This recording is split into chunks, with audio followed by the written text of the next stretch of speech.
let's begin by queering up politics. Clash of the Titans in weird Smackdown, Biden Transgender Day of Visibility versus Trump Easter on the same day.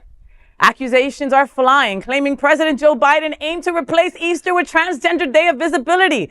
The coincidence of this day falling on Easter Sunday on March 31st stirred controversy, with Republican leaders and right-wing media propagating misleading narratives against the Biden administration. White House spokespersons dismissed the allegations, calling them unsurprising, coming from certain politicians. President Biden, as in previous years, issued a proclamation recognizing Transgender Day of Visibility.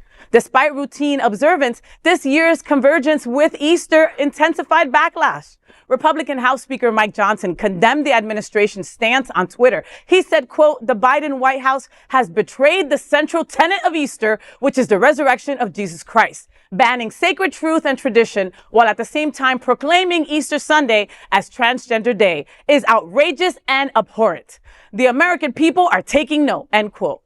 Oklahoma Governor Kevin Stitt and Mississippi Governor Tate Reeves, both Republicans, expressed similar views. Caroline Leavitt, former President Donald Trump's national press secretary, criticized Biden's proclamation on Truth Social, calling it appalling and insulting. Even Caitlyn Jenner weighed in, saying Biden was wrong to support trans people over Christian values.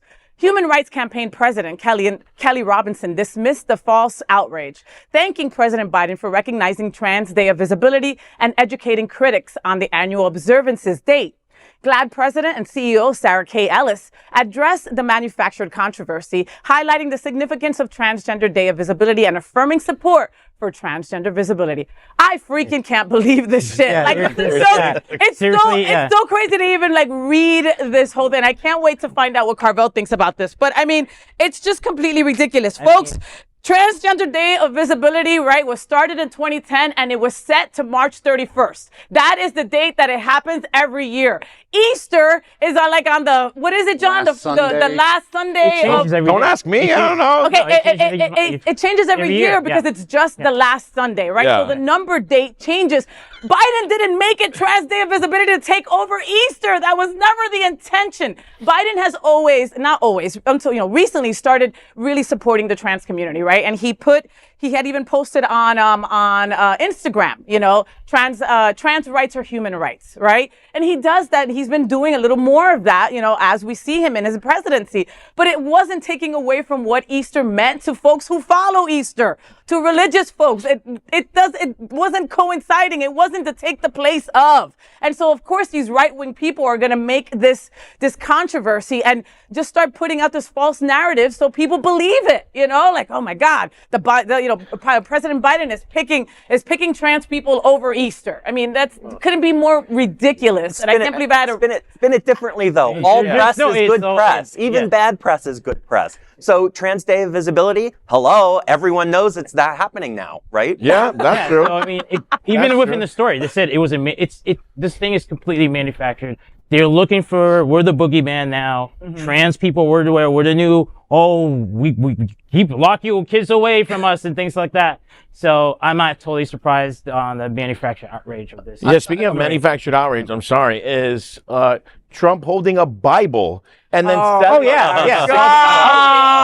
sacrilegious, shut up. And then Caitlyn Jenner needs to go away. I don't know the last time she supported a trans person, not even herself. She hates herself and she hates the community. And I think she needs to have the microphone ripped away from her face. I agree. She has none to say. She does not represent me at all. No, she doesn't. Yeah, she really doesn't. No. What do you think? March 31st was also National Crayon Day, National Prom Day. It was my best friend's birthday. Every year it's her birthday on that National day. Clams on the Half Shell Day, National Bunsen Burner Day, National Tater Day. So there's a lot of people who are going to be complaining about Easter being degraded. Y'all better look out for that call from Crayola. Well, then surprise, it's actually a pagan holiday. But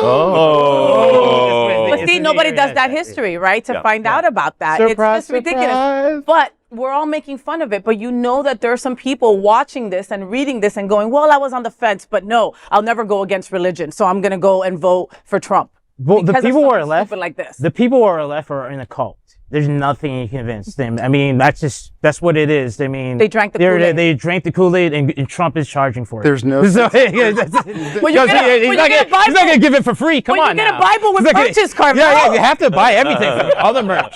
Nothing's free from this. Don't forget the shoes. Like, if I wanted a Bible, I'd go steal it from a motel like everybody else. Like, I don't understand. They give it for free in a motel. Why am I gonna buy it from you, bro? Yeah, that's why they're in a cult. Then this is another latest merch. Yeah, good way to put right it. here. You're right.